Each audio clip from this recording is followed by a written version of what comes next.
Odigrali smo cijeli turnir stvarno dobro, želim čestitati curama. Jedan nesretan poraz protiv ekipe Daytona na shootouts, ali hvala Bogu pobjedili smo sad u finalu.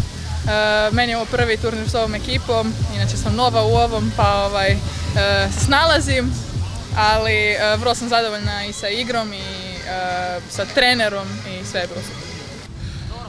Pa utakmica je bila dosta napeta, imali smo i u prvom setu puno promašaja zadnjih 3-4 minute što je dovelo da je bilo jako napeto pa smo zabili za 1, tako da bilo je dobro.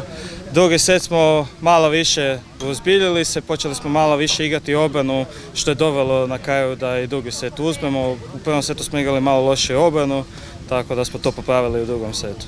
Prvo čestitam svojoj ekipi, smatram da smo stvarno jedan odličan turnir odigrali, trenerima također. Evo i sad i za 3. mjesto stvarno smo dobro odigrali i nastavili tu dobru igru. Što se tiče same organizacije, kako tako je, nema polufinala, tako je očito organizirano. Smatram da smo definitivno mogli bolje od 3. mjesta, ali šta je tu je bitno da smo mi zadovoljni sa svojom igrom i to je to. Zadovoljan sa igrom svoje ekipe, malo smo se zezali, ali na kraju ispalo dobro.